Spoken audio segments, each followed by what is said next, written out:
መልአክ ነው የሚመስልህ በነገራችን ላይ ንግግሩ ምኑ ያሳምናቸዋል ያሳምናቸዋል ይሄ ደግሞ አንቺን ያመሻል በጣም ተበዳሪም ተበድሮ ገንዘቡን ይመልሳል ይለፋበታል ስለዚህ የሚያጓጓህ ነገር እንኳን ቢሆን እንዳታረግ እሱ የራሱን ህይወት ብቻ አይደለም እኮ ያበላሸው የኔንም ህይወት አበላሽቷል መኪና ነበረው ልጁና ተበዳሪ ነበር በቲክቶክ ለቀቅኩኝ የት እንዳለ ምናምን እንትን እንዲጠቁሙኝ ምን ለቀቅሽ ፎቶውን አድርጌ አንቺ ለምን ስሙን ታጠፊያለሽ እሱ የተከበረ ስራ ላይ ያለ ሰው ለስራው ጥሩ ነው ወይ ምናምን እሱን ለምን ይላይ ይጫወታል ምን መሰለው ገዢው እኔና እሱ ተሻርከን ያረኩት ነው የመሰለው እንደው አሁን ወደ ኋላ መለስ ብለሽ ታይ ምንድነው ስተት የተፈጠረው የቱ ጋር ነው ጋፖ የመጣውና እዚህ ደረጃ የደረሳችሁት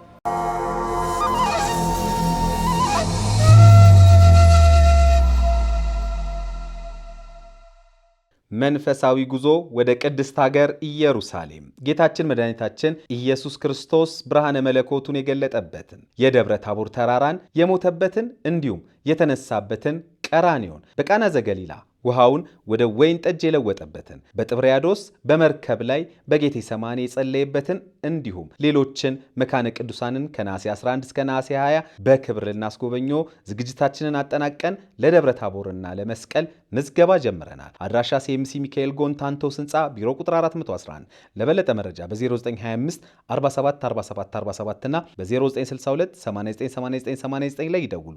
አርያም የጉዞ ወኪል። ሁላችሁንም የቤት ባለቤት ልናደርጋችሁ ዝግጅታችንን ጨርሰናል። እኛ ቴምር ፕሮፐርቲስ በአይነቱ ለየት ያለ ክፍያ ስርዓት ያቀረብን ሲሆን 40% ከፍለው 10% ቅናሽ አግኝተው ቀሪውን 60% ቤቱን ሲረከቡ የሚከፍሉበትን አማራጭ ይዘን መተናል። እንዲሁም 100% ሲከፍሉ የ35% ታላቅ ቅናሽ በመገናኛ ጫካ ፕሮጀክት አካባቢ ባለው ሳይታችን ላይ ያገኛሉ። ያስታውሱ ከ4.6 ሚሊዮን ብር ጠቅላላ ክፍያ ጀምሮ ከባለ 1 እስከ ባለ 3 መኝታ የመኖሪያ አፓርትመንቶችን በሳር ቤትና በቡልጋሪያ ላይ በተለየ አማራጭ የሚያገኙ ሲሆን ፍላጎቶ የንግድ ሱቅ ከሆነም ከ2 ሚሊዮን ብር ጠቅላላ ክፍያ ጀምሮ እኛው ጋር ያገኛሉ። ለበለጠ መረጃ ይደውሉልን። ሰላም ጤና ይስጥልን። የተከበራችሁ የዮሃ ሚዲያ ቤተሰቦች እንደምን ሰንብታችኋል? በዮሃ ሚዲያ የተለያዩ ቤተሰባዊ፣ ማህበራዊ ያልተነኩን ያልተዳሰሱ ታሪኮችን ወደ እናንተ ወደ ተከበራችሁ ተመልካቾች እንደምናደርስ ይታወቃል። ዛሬም በአንድ ታሪክ ተገናኝተናል። ይህንን ሁሉ ዋጋ እከፍላለሁ ብዬ አስቤ አላውቅም ትላለች የዛሬ ተረኛ ባለታሪካችን። ምንድነው የሆነችው? ምንድነው የተፈጠረው? በቆይታችን ሁሉንም ወደ እናንተ ወደ ተከበራችሁ ተመልካቾች የምናደርስ ነው የሚሆነው። በዮሃ ሚዲያ የሚቀርብ ታሪክ ካላችሁና እኛን ማግኘት ከፈለጋችሁ ደውሉ። የመረጃ ክፍል ባለሙያዎች ሀሳባችሁን ተቀብለው ከኛ ጋር ያገናኟቸዋል። እኔ አለምሰገድ ታደሰ ነኝ። አብራችሁን ቆዩ።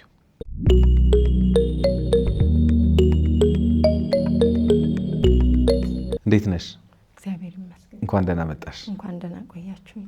እናመሰግናለን። በቅድሚያ ታሪክሽን እንድንሰማ ምናልባት የህይወት መንገድሽን ልትነግሪን የሚማር ሰው ካለ ከዛ ደግሞ እንዲማር ፈቃደኛ ሆነሽ ስለመጣሽ በቅድሚያ እኔ በተመልካቾች ስም አመሰግንሻለሁ። እኔም አመሰግናለሁ ፈቃደኛ ሆናችሁ ስለተቀበላችሁ። በትውውቅ እንጀምር። ማን ልበል? ስሜ ይሽመቤት እባላለሁ። ተወልጄ ያደግኩት ባሌ ጎባ ነው። አሁን የምኖረው ሐዋሳ ነው። ከሐዋሳ ነው የመጣሽ? ሐዋሳ ነው። እሺ እስኪ ስለ ትንሿ ይሽመቤት እንወቅ። ስለ ቤተሰቦች ስንተኛ ልጅ ነበርሽ? እንዴት ነበር ልጅነት? እንዴት ነበር አስተዳደግ? ለእናቴ 3ኛ ልጇ ነኝ። አስተዳደጌ ያው በጣም ትንሽ በችግር ውስጥ ነው ያደግኩትኝ። እናቴ አቅም የላትም ነበረ። ሳድግ ለአክስቷ ሰጣኝ። ትንሽ ከ5 ዓመቴ ጀምሮ ትምህርት እስክገባ ድረስ የእናቴ አክስት ጋር ነበር ያደግኩትኝ። በዛ ሰዓት ያው ብዙ የልጅነት እንትኖች አሉ። ከእናት ተለይቶ የእናት ናፍቆት ምናምን አለ። ያ ነገር በጣም በከባድ ሁኔታ አልፌያለሁ። ያዛ ከእናቴ አክስት ጋር ባለመስማማት ወደ እናቴ ወሰደችኝ። ያው ናፍቆቱ ምናምን ስላለ አክስቴ ጋር የእሷ አክስት ጋር ሳድግ ትንሽ ባህሪ ምናምን እንትን አይደለም ነበርና እናቴ ወሰደችኝ። ያው ሰጂ በቃ ልጅሽ ምናምን ስትላት እናቴ ጋር መጣው። ያው እናቴ ጋር በጣም ትቸገር ስለነበረ በቃ በችግር ነው ያደግኩትኝ። ብዙ ነገር ደርሶብኛል። የኔ ታናሽ ተወልዳ ብዙ ብቻ ብዙ ታሪክ እንትን አሳልፌያለሁ፣ የልጅነት ማለት ነው።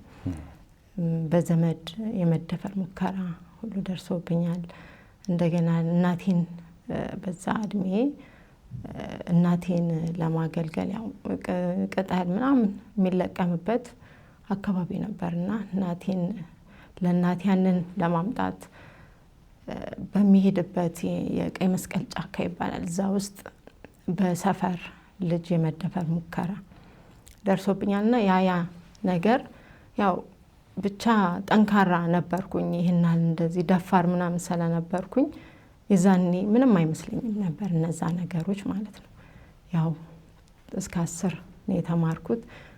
ጎበዝ ተማሪ ነበርኩ ስማር። ግን የነበረው የችግር ሁኔታ ትልቅ ደረጃ መድረስ የምችል ነበርኩ። ግን ያው ከ10 ውጤት ለቴክኒክ የሚሆን ውጤት ነው የመጣው። እኔ ከዛ ሁሉ ወደ ፀጉር ስራ ሙያ ገባሁኝ። ፀጉር ስራ ሙያ እንትን ብዬ ስሰራ በልጅነቴ ነው ወደ ሙያው ገብቼ እሰራ ነበረ። ከዛ እየሰራው በጣም በቃ ጥሩ ሰራተኛ ነበርኩኝ። ከዛ በኋላ ይሄ የመጀመሪያ ልጄ አባት ጓደኛዬ ነበረ። ከሱ አንድ ልጅ ወለድኩ በጓደኝነት ማለት ነው። እንዴት ተጀመረ? እሱ ወደ እሱ እንገባለን። ስለ ልጅነትሽ እንጨርስ ብዬ ነው። እሺ በቃ እንደዛ እያለ ያው የልጅነቴ እናቴንም በማገልገል ምናምን አለፈ ያ ጊዜ። እንዳልኩ ፀጉር ሙያውን ለመድኩኝ እዛው ቦታ እዛው ማለት ነው። እዛ ባሌ ሮቤ የሚባለው ከተማ ላይ ፀጉር ስራውን በጣም ሰራ ነበረ። እዚህ አክስቴ ጋር መጥቼ ነው ሙያውን እንትን ያልኩት የተማርኩትኝ። እዛ ተመልሼ ነው እዛ ሀገር ላይ እንትን እያልኩ የነበረው እሰራበት የነበረው። እየሰራሁኝ ያው ጓደኛ ትይዛለህ ኖርማል። ግን በዛ ሰዓት ምንድነው እኔ ስራዬ ላይ ነበረ ትኩረቴ የነበረው። ጥሩ ያው ልጁ ጥሩ ስራ የሚሰራል ጥሩ ቢሆንም ግን ይሄ ለቤተሰብ ያሳለፍከው ነገር ስለነበረ ለቤተሰብ የመኖር ለቤተሰብ እንትን ማለት ሀሳብ ስለሆነ በውስጥ የነበረው በዛ መሀል ልጅ ተፈጠረ። እዛ ያው አንዳንዴ ችግር ሲደርስበት ከጎንህ አይቆሙም። ያው አጠቃላይ ወንዶች ባይሆኑም አንዳንድ ወንዶች ከችግር ጋር አይቃፈጡም። በቃ ልጄን አሳድጋለሁ ብዬ እኔ ቀጠልኩኝ ማለት ነው። ጓደኛ ነበራችሁ?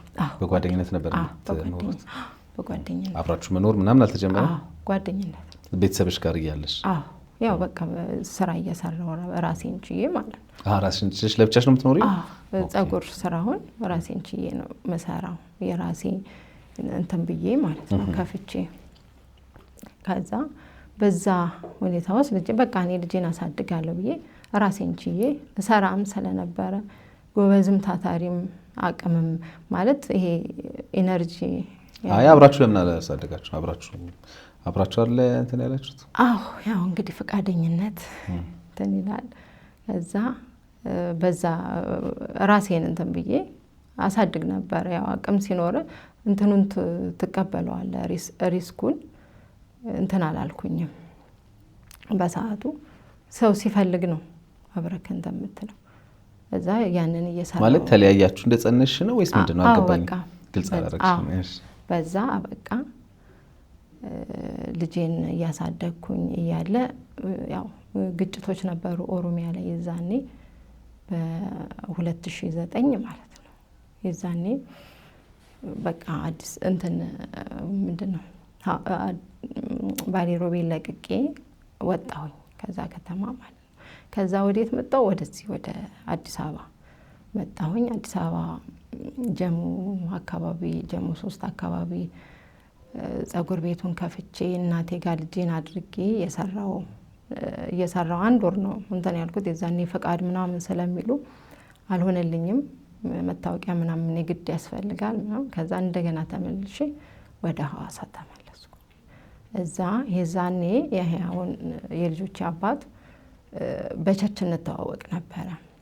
እዛ በቸርች ስለምንተዋወቅ በቃ ያለውን ነገር ከመጀመሪያው የልጅ አባት ጋር በቃ አበቃ። ልጁንም አላሳየሽም? የማሳየት እድል ምናምን? አይ ያው በዛ ሂደት ውስጥ አክስቱ አያቱ ልጁን ያዩት ነበር እየመጡ ምናምንና እሱ ለልጁ የነበረው ነገር ብዙ እኔን አላስደሰተኝም። ከዛ በቃ እኔም በዛ ሰዓትም የዛ ስራ ምናምን እየቀዘቀዘ ስለነበረ ሙያ በጣም ሙያው እንትን ስለነበረኝ ወደዚህ መጥቶ የመስራት እንትኑ ነበር የነበረኝና ወደዚህ ስመጣ ያው ሰው እንዳሰበው አይሆንም። በቃ እዚህም ብዙ በዛች አንድ ወር ውስጥ የሆነ በቃ በህይወትክ የሆነ የሚከብድ ነገር የለም፣ እንደዛ ነው። በዛች አንድ ወር ውስጥ ስቃይ ነው ያሳለፍኩት። አዲስ ቦታ ነው እስኪ ለምድ ድረስ ምናምን እንደገና ቤቴን ሌባ ሁሉ ሰብሮት ምናምን በቃ ብዙ መከራ አሳለፍ። አዎ ብዙ መከራ አሳለፍ። በዛ ነው ተመልሼ ሐዋሳ ሄድኩኝ። እዛ ሐዋሳ ቤት ተከራይቼ እየሰራው እያለ በቸርች ማቀው የአሁን የልጆች አባት ከሱ ጋር እንትናልን ትዳር በቃ ትዳር አብረን መኖር ጀመርን ከሱ ጋር ማለት ነው። ከዛ ማለት ያተዋወቁ እንዴት ወደ ፍቅር አደገ ወደ ትዳር ማለት ነው? መጀመሪያም በቸርች ተዋወቅ ነበረ መጀመሪያም ራሱ ማለት ነው። ከዛ በቃ ልጅሽን እንደ ልጅ ያሳድጋለሁ ብሎ በሃይማኖት አባት ፊት ነው እንትን ያለው ቃል የገባው። የሃይማኖት ትምህርት ተማርን። በቃ እንደ አዲስ ማለት በእግዚአብሔር ሐሳብ የተመሰረተ ህይወት ጀመርኩኝ ማለት ነው።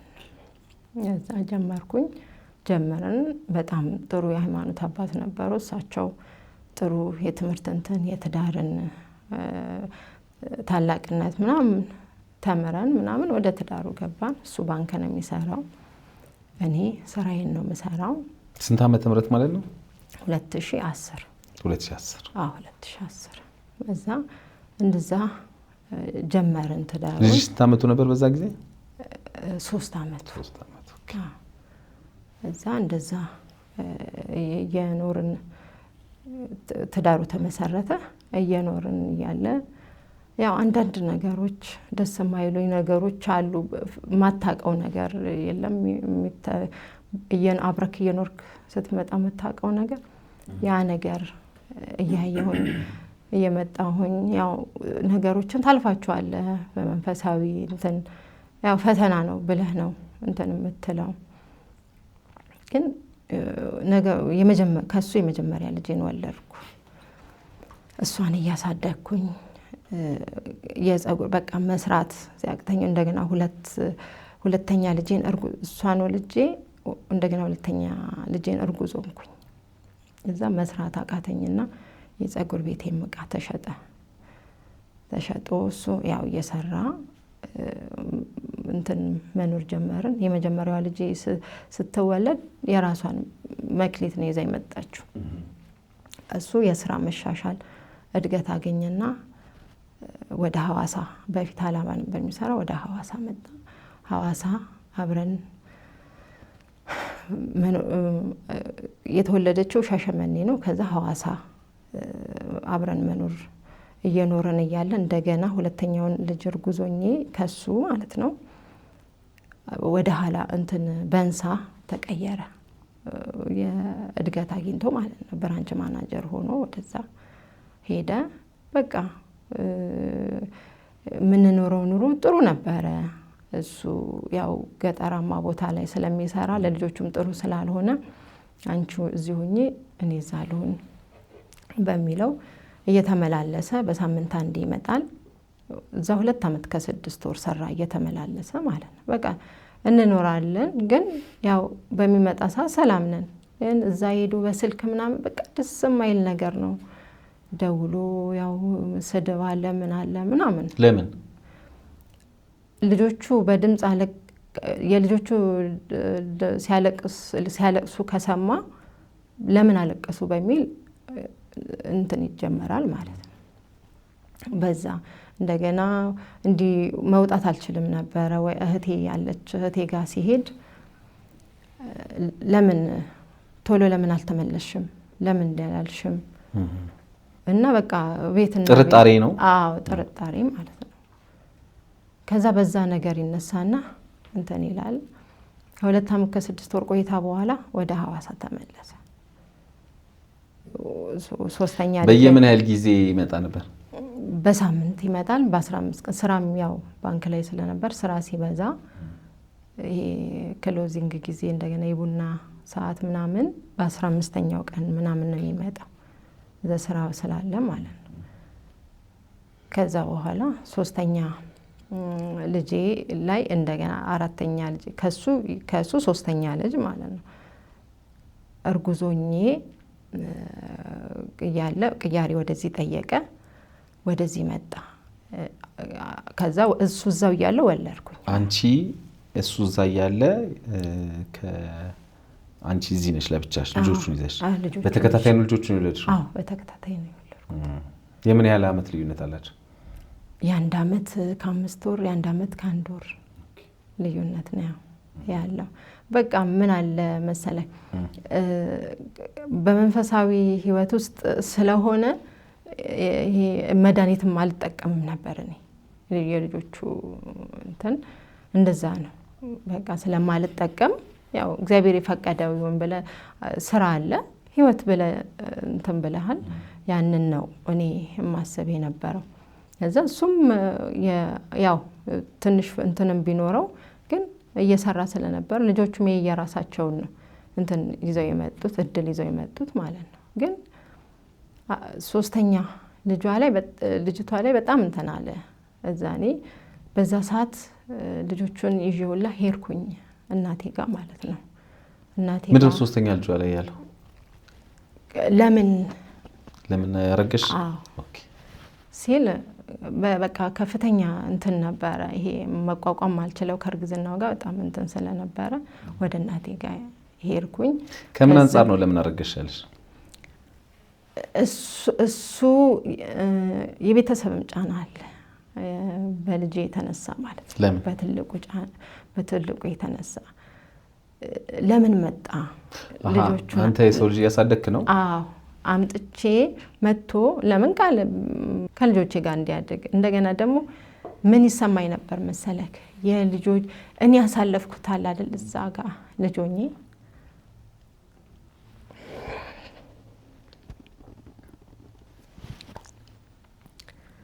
ልጄ ላይ የእናት ናፍቆት ያ እኔን ይሰማኝ የነበረው ስሜት ልጄ ላይ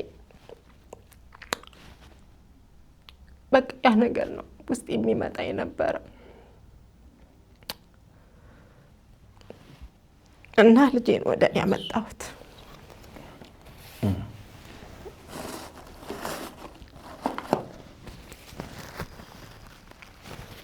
ልጄን ወደ እኔ ያመጣሁትና ያው ደስተኛ አልነበረም። መጀመሪያ ግን አሳድግልሻለሁ ብሎኝ ነው እንደ ልጅ አይቼ ብሎ ብለሽ ከዛ ጫና መጣ ከቤተሰብ እንተ ለምን የሰው ልጅ ታሳድጋለህ አያቱ ጋር ሄደክ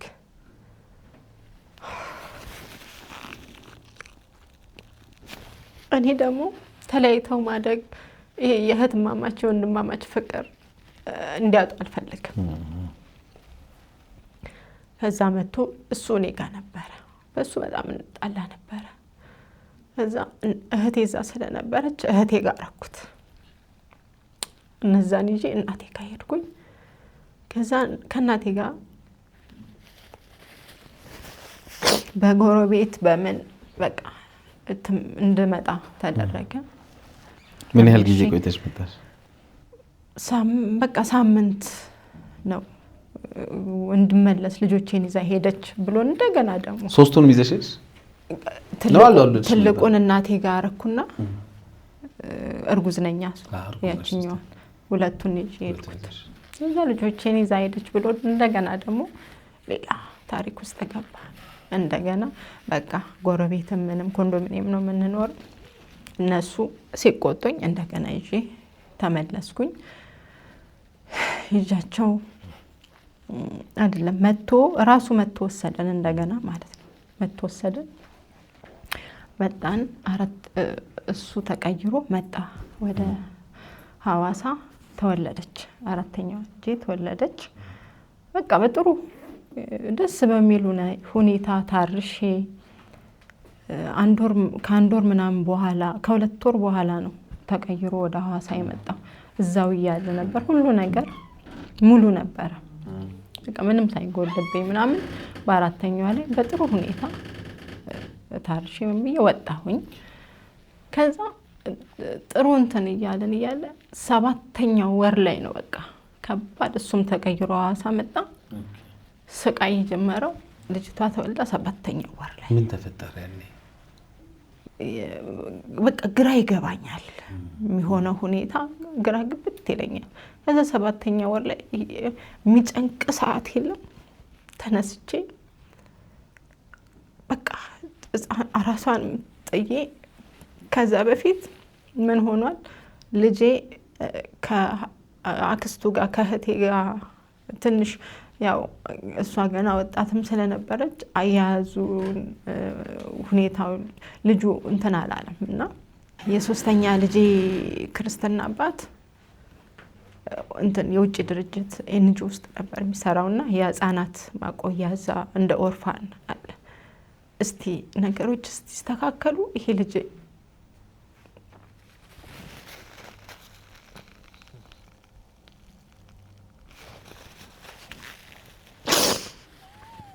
እዛ ለ1 አመት እዛ ቆየ።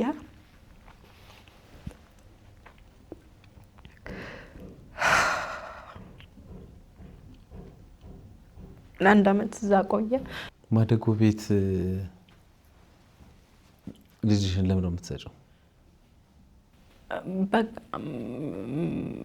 ይሄ የልጄ ክርስትና አባት የሚያየው ነገር ደስ አልለዋለ ማለት ልጁ ላይ እያደረ ያለው የስነ ልቦና ጫና ሲመለከት ደስ አልለዋለ። ያው እንትን ላይ ስለሚሰራ እዛ ህፃናት እንትን ላይ ስለሚሰራ እስቲ ነገሮች እስኪረጋጉ ድረስ እኛ ጋር ወስደን ትሪት እናድርገውና በቃ ለ1 አመት አንቺም ወልደሽ ችግሩ ማለት በባለቤትሽና በልጁ ማለት የተፈጠረ ነገር አለ? ምንም ጥላቻ በቃ ልጁን ጠላው። በቃ ልጁን ጠላው። እኔን ሊያናድር ሲፈልግ ልጁ ላይ ነው። በዛ መሀል ልጄ ተጎዳ። ልጄ ደግሞ ከኔ መሄድ የትም አይፈልግም። ቀን የሚፈልገው እናቴ ጋር እንኳን መቀመጥ አይፈልግም። ያኔ ሳመጣው እኔም በማሰብ ከስቶ ምናምን በቃ እና ያ ነገር ስላለ በፍጹም እኔ ደግሞ ሲጀመርም አልፈልግም ማለት ሁሉንም እኩል ማሳደግ ነው የምፈልገው። ለኔ ኑሮ ብዬ ልጄ እንዲጎዳ አልፈልግም። ታዲያ አማራጭ አጥተሽ ነው የሰጠሽው? የትዛ አይደለም ያችን ጊዜ እንደማቆያ እኮ ነው እንደማቆያ ነው እንጂ ስጦታ አይደለም። እንደማቆያ እዛው ነው የሚኖረው? አዎ የሚያድረው? አዎ። አንቺ በምን ያህል ጊዜ ይርሽ ፈረንጅ ነበር ወልጄ ተነስቼ እየሄድኩ 15 ቀን ምናምን አይሆን ነበር እዛ። ያው እነሱ እዛ መሆኑ በጣም ይናፍቅ በጣም ላንቺ አልከበደሽ? በጣም የመጀመሪያ ልጅሽ በጣም ይከብዳል። ምን ታረጋዋል? አንዳንዴ አሁን የነበረኝ ብስለት እዛ ጋር ያዛኔ ቢኖር ሲጀመር ያው እግዚአብሔር ያለው ነው የሆነው። ግን ለሱ ነበር መኖር የነበረብኝ ብዬ አስባለሁ አሁን ላይ ማለት ነው። አሁን ያለው ብስለት ቢኖር ኖሮ ግን በቃ እግዚአብሔር ያለው ሆነ።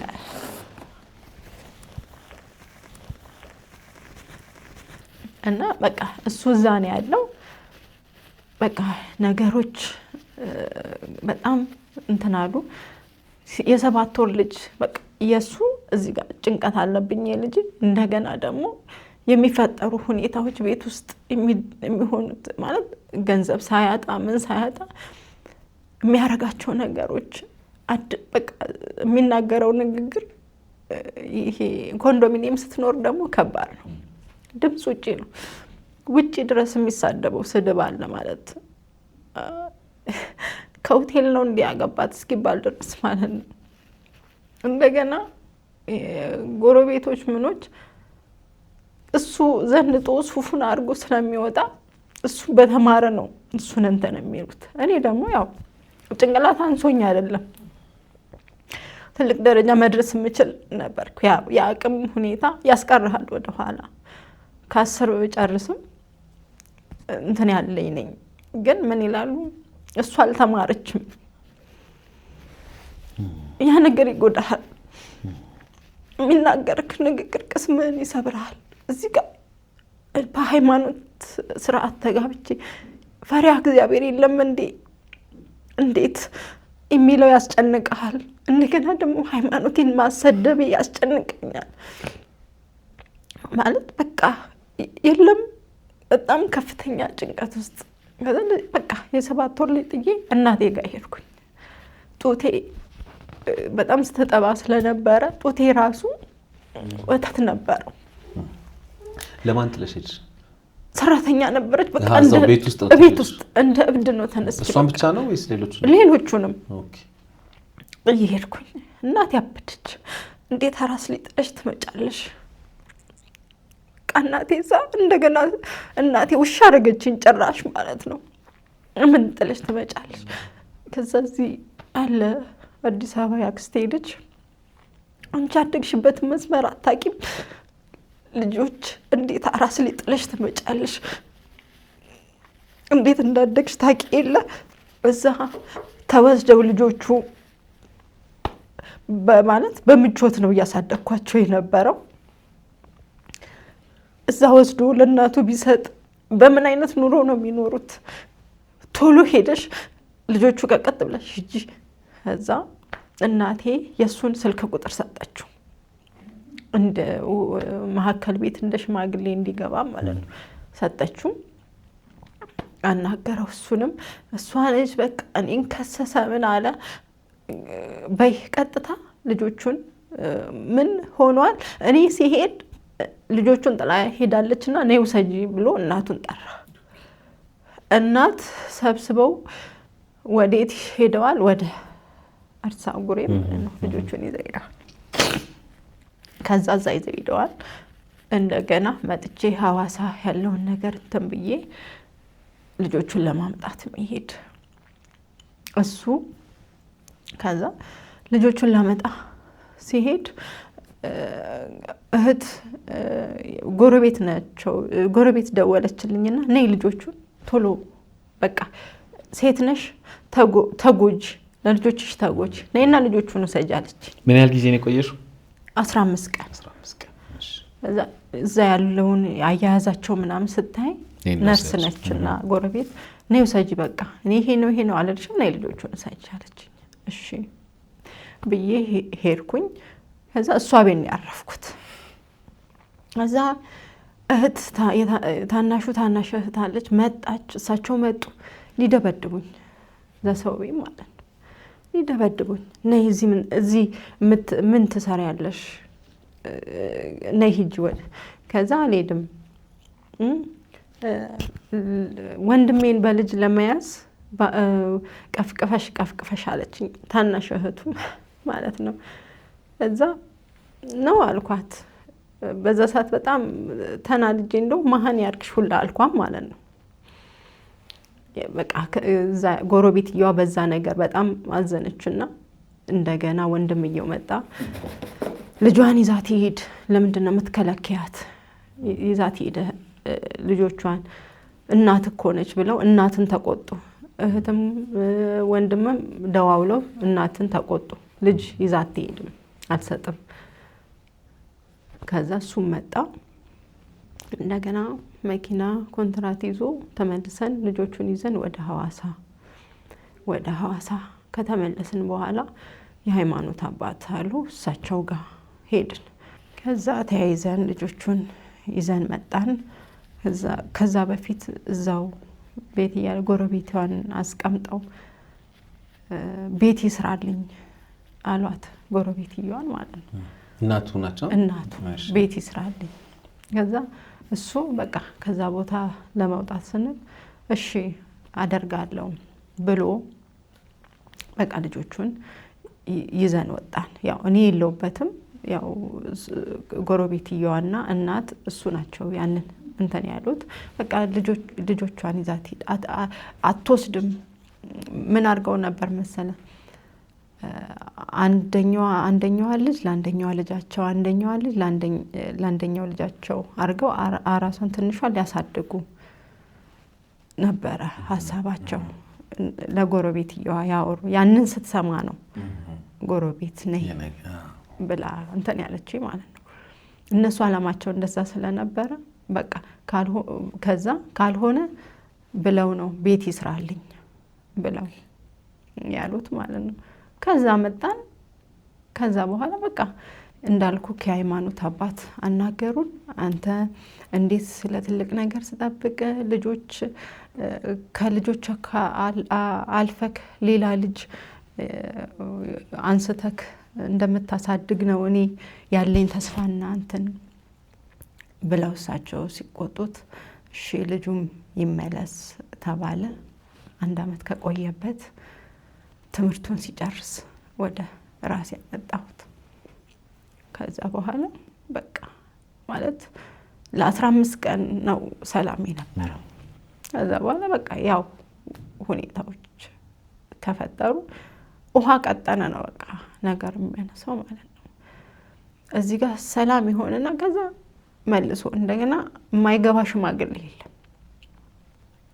ሽማግሌ ይገባል። ራሱ ነው ሽማግሌ እንትን የሚለው። ስንጣላ ሽማግሌ ይመጣል።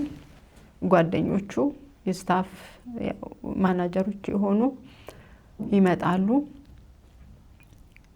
ያናግሩኛል። እኔ ደግሞ በቃ እኔ ችግር የለውም። በስተመጨረሻ ወደ ህግ መሄድ ጀመርኩ። ከዛ በህግ ጀምሬ እያለ እንዲህ ሽማግሌ ይመጣል። በህግ ጀምሬ የጀመርኩትን አቋርጥና ደግሞ ሌላ ተስፋ እንትን ይላል ይስተካከላል እያልኩኝ እንደገና ተወዋለሁ እያልኩት 2 አመት ሲከፈት ሲዘጋ ብሎኩ ላይ ያሉ ሰዎች ሰለቹ። በቃ ማለት ድምጽ ያለው ዱላ ያለው ነበረ ሁኔታዎች ማለት ነው። እዚህ ጋር ምልክት ይታያል፣ እዚህ ጋር ይታያል። በቃ ይሄ እጅ ራሱ ማለት ነው ውጤት ነው እና በቃ እነሱ እንዴ ምን ነው ሰው ቤት ሰርታ ልጆቿን አታሳድግም እንዴ? ልጆቹን አሳቃ ልጁ ተሳቆ እየተባለ በቃ ያው እንግዲህ ኮንዶሚኒየም በጋራ ነው የምትኖረው።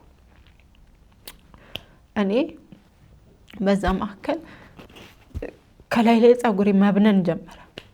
በቃ ሰውነቴ ቤተሰቦች ምናምን እነሱ በትዳር መሀል ጣልቃ የመግባት ነው። እናቴ ነች። እናቴ ማስማማትን እንጂ እንዲተፋቱ።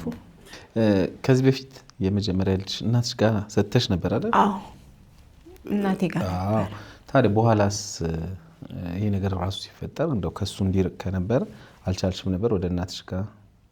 አዎ አንቺንም ያሳርፍሽ ነበር ብዬ ስለማስብ ያኔ ኢኮኖሚ ስላለኝ ነው እናቴ ጋር ያረኩት። ኦኬ አግዛት ስለነበረ ነው። ኢኮኖሚ የላትም እሷ።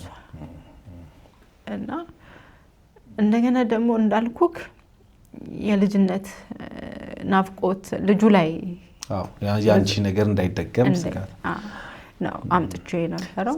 ስንት ልጅ ወለድሽ ከአጠቃላይ ማለት ነው? ከሱ 3። ምን ያህል አመት ቆያችሁ በዚህ ሁኔታ ውስጥ? 7 አመት በቃ 6 አመት ከምናምን በብዙ በደል በብዙ በቃ በእንደዚህ አይነት ሂደት ውስጥ 2015 መጨረሻ ላይ ሰኔ ላይ በፍቺ ተደመደመ ማለት ነው። ነገሮች በፍቺ እንትን አሉ። ከዛ በዛ ሰዓት እንደገና እናቴ ጋር ሄድኩኝ። ልጆቹን ይዤ የነበረ በባንክ የተገዛ ቤት ነበረ። እሱን ጠበቃ እንዲህ በዘመድ ሰው አገኘውና ለጠበቃ ነገሮችን ሰጥቼ ልጆቹን ይዤ እናቴ ጋር ሄድኩኝ።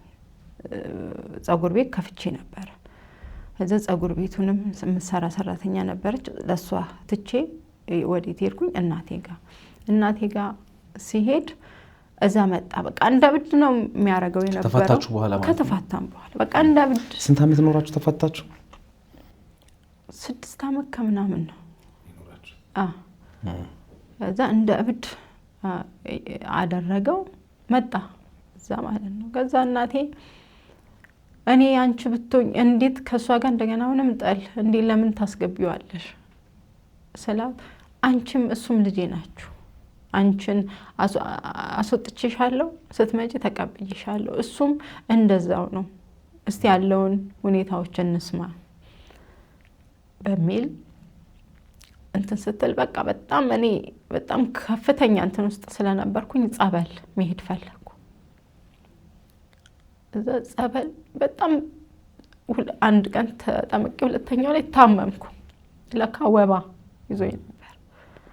በቃ ይሄ የሞት ከፍተኛ ወደ 42 ሙቀቴ ደርሶ ማለት ነው።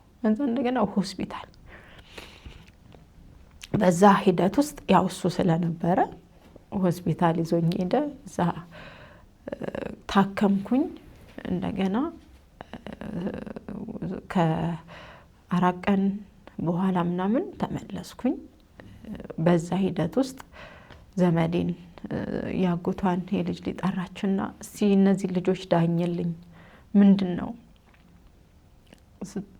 ብላ እንትን ስትል እኔ በቃ አልፈልግም። እሱ በጣም እዛ ጋር በጣም እንትን ብሎ ሲናገር እነሱ ምንድነው የኔን እንትን ሳይሆን መበደሌ ምንም ስለማያውቁ ለሱ ነው መልአክ ነው የሚመስልህ። በነገራችን ላይ ንግግሩ ምኑ ያሳምናቸው ያሳምናቸው። ይሄ ደግሞ አንቺን ያመሻል በጣም።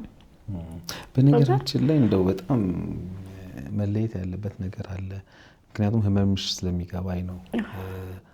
አሁን አንዳንድ ሰው ብዙ ሰዎች እንደዚህ ስለሚያነሱ ብዙ ጥንዶች ይሄን ሐሳብ ያነሳሉ። እሱ እኮ ለኔ ሰይጣን ነው ግን ለሌላ ሰው እኮ እንደው ለሚያየው መልአክ ነው ሲባል እንሰማለን በተደጋጋሚ ብዙ ጊዜና ግን ይሄ ምናልባት ያ ሰው ላንቺ ነው ባልሽ፣ ለሌላ ሰው የሥራ ባልደረባ ነው ወይ ወንድም ነው ወይ እህት ነው ወይ ጓደኛ ነው። ስለዚህ እዛ ጋር ገደብ አለ። እዚህ ጋርና እዛ ጋር ያለን እንትን የሚለያይበት አንዱ ምክንያት ብዬ የማስበው ይሄ ነው። ምክንያቱም ከጓደኛ ጋር እንደ ጓደኛ ነው ሊኖር የሚችል፣ ከጎረቤት ጋር እንደ ጎረቤት፣ ከሥራ ባልደረቦቹ ጋር እንደ ስራው።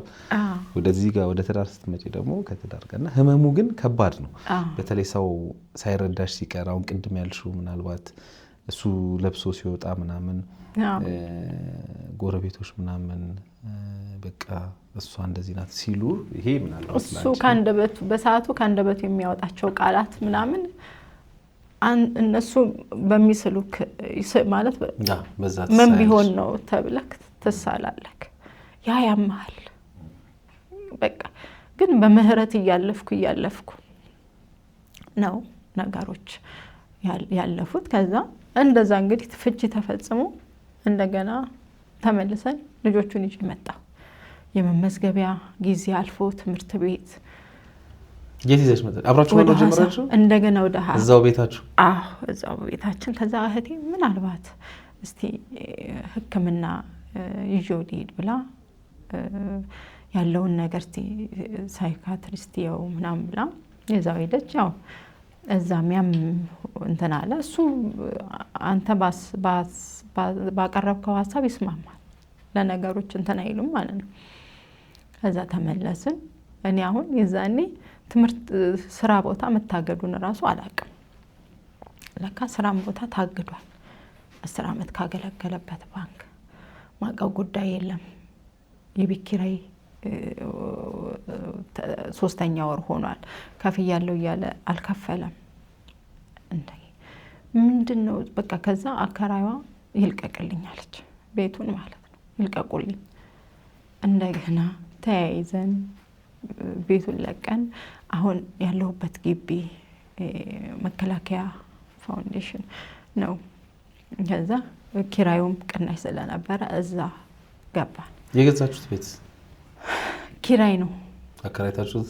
አዎ ኪራይ ነው ያለው። እንደገና ወጣ ያለ ቦታ ስለሆነ ትምህርት ልጆቹ የሚማሩበት እና እንትን አልነበር። ከዛ በኋላ እዛ ገብተን እየኖርን በገና ህዳር ላይ ምናምን ቤት ሰው መጣ። ምንድነው በቃ እዛ እየኖርን እኔ ስራ ፀጉር ቤት ደርሼ እየተመለስኩ ምናምን እሱ ባንክ በቃ ለተወሰነ ጊዜ ታግጃለሁኝ ይጣሩኛል እያለኝ ለካ ሌሎች ባንኮች ላይ እየሞከረ ነበር። ሌሎች ባንኮች ላይ እየሞከረ እኔ ብዙም እንደዛ አይነት ሁኔታ ውስጥ ስላለ መጋፋትም እንትን አላልኩኝም። እዛ ፖሊስ መጣ ቤት ማለት ነው። ፖሊስ ሲመጣ ምንድነው አይ ተፈልጎ ነው ምናምን አብሮ የመጣ ሰው እያለ ተያይዘው ፖሊሶቹ ይዘውት ወጡ። አረ ምንድነው ምንም የነገረኝ ነገር የለም ብዬ ለጓደኛው ደውዬ ጠየቅኩት። ለጓደኛው ደውዬ ስጠይቀው አሁን እኮ ደውሎልኝ እንደዚህ ቦታ እስር ቤት ነኝ ያለሁት ና አለኝ አለ። ለኔ እኮ ምንም አልነገረኝ። ለኔ ስደውልለት አይ ምንም አይደለ ለጥያቄ ለአንዳንድ ነገር ፈልገው ነው ያለኝ። ነይ እንሂድ ብሎኝ ጓደኛው መሄድ እዛ ስንሄድ ከዛ በቼክ ደረቅ ቼክ በመስጠት ማለት ነው እንትን የተባለበት። በዛ ሁኔታ ውስጥ በቃ እኔ ደነገጥኩኝ። ማለት ቤት ውስጥ ምን ሆኗል ይልቀቁልኝ በቃ ተብሎ ከዛ ካለንበት ኮንዶሚኒየም ሌላ ስፍራ መተናል። በአላት አቅም እህቴ የቤቱ ውጪ ምናምን አስቤዛ ምናምን እየገዛች እያመጣች ነበር። በቃ ይሄ ሳታውቅ ማታውቀው ሁኔታ ውስጥ መግባት የለም። እንደዛ ሆነ። እዛ እንትን አሉ ብር ካልከፈለ ብሩን ካልሰጠኝ እንትን አይደለም አሉ ባለ ብሩ ሰውዬ ማለት ነው። 140 ሺህ ብር እንትን ቼክ ነው ደረቅ ቼክ። እንደገና ቀኑን ሙሉ እዛ ምንም ሳልቀምስ በቃ ማንም አጠገቤ የለ ተነስቼ እዛ ጓደኛውን ይዤ ቤቱ ያለበት ሲሄድ ምን ሆኗል? ተሸጧል። ምን ቤቱ? የእናንተ ቤት? አዎ። ኦኬ። ከተለያያችሁ በኋላ ነው ይሄ? አይደለም በእንትን ተለያይተን አልኩህ እኮ ቤተሰብ እንትን ብሎ ተመልሳችኋል። ከዛ እንትኑ ተቋርጧል። ቤቱ በምን ሰዓት ነው የተሸጠው ነው የኔ ጥያቄ? እንትኑ ተቋርጧል። የህግ እንትኑ የንብረት ክፍፍሉ ጠበቃው ሂደቱ ማለት ነው። እሱ እያሰናከለ ያለው የዛች ቤትን ጉዳይ እንትን ነው ለካ። ከዛ ያንንም ሽማግሌ የሚልክ የነበረው ምን የነበረው እሱ ያችን ቤት ስለሸጣት ነው። ከዛ ውስጥ ያለው ሰውዬ ገዝቼዋለሁ እኮ አለ። መቼ? 2 ዓመት ከገዛሁት 2 ዓመት ሆኖታል ከገዛሁት ቤቱን።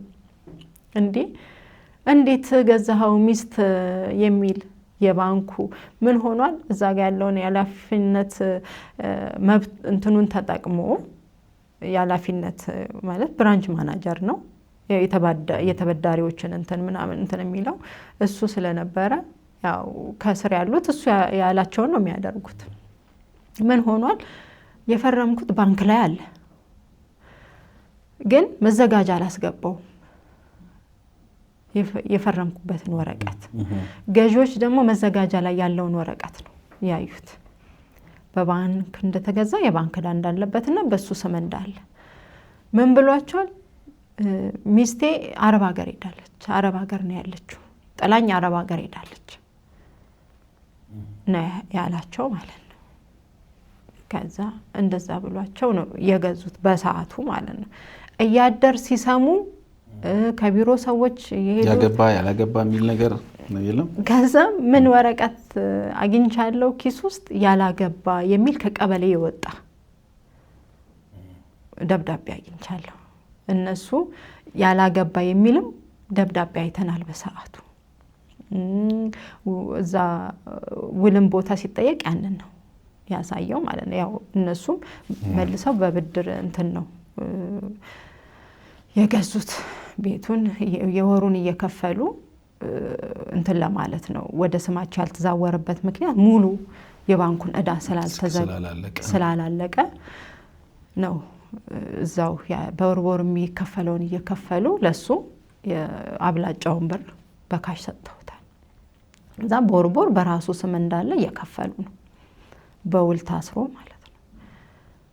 ከዛ በኋላ እንደገና ውሉ እንዲጀመር አደረኩኝ፣ ጠበቃው እንዲጀምረው። በቃ እስር ቤት የታሰረበት ውስጥ እንደ እብድ ሆነ፣ ራሱን እንደ እብድ አደረገው። በአጋጣሚ በዛ ሰዓት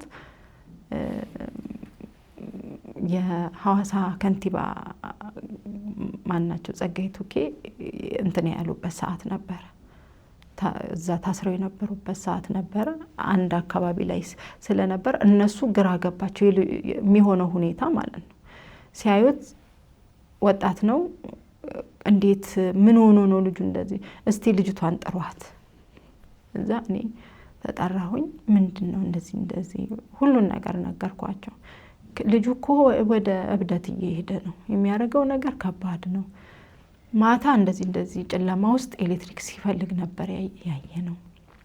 እና በቃ አንድ ነገር ወጥቶ እሱ ደግሞ ባንኮች ላይ አስገብቼ ስላለ ሲቪኤን ያመልጠኛል፣ ልጆቼን ማሳደግበት ነገር የለኝም፣ ይደውሉልኛል ምናምን እያለ ነው እንትን የሚላቸው የነበረው። ከዛ እነሱ እኔን እንትን ሲሉ እሺ አልኩኝ ያለውን ነገር። ገዢው ደግሞ እኔ እዛው እስር ቤት እንዳለ ነው ማስገድለው፣ እሱ እኔ ላይ የተጫወተብኝ ነው። የ17 ዓመት ልጅ ሞታብኝ ሀዘን ላይ ያለው ነው ይሄንን ቤት በሀዘን ውስጥ እያለው ነው የገዛሁት።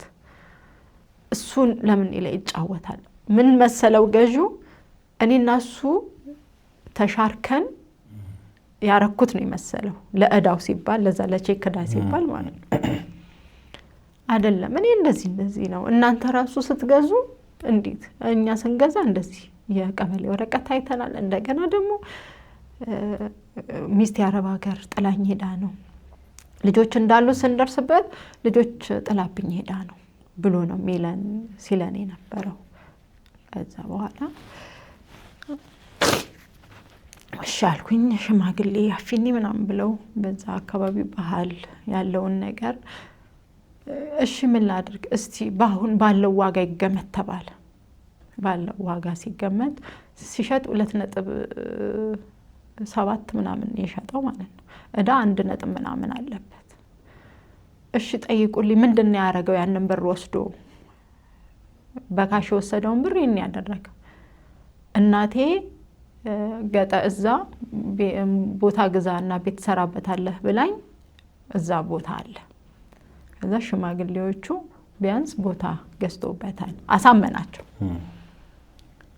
በቃለ ጉባኤ ሁሉ ተጻፈያ።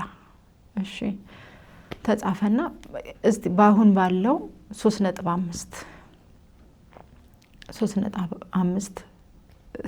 ተገመተና እንደገና ሂሳብ መስራት ሲጀመር እሱ በካሽ ወሰደው ገንዘብ ወጣ፣ የባንኩ እዳ ወጣ።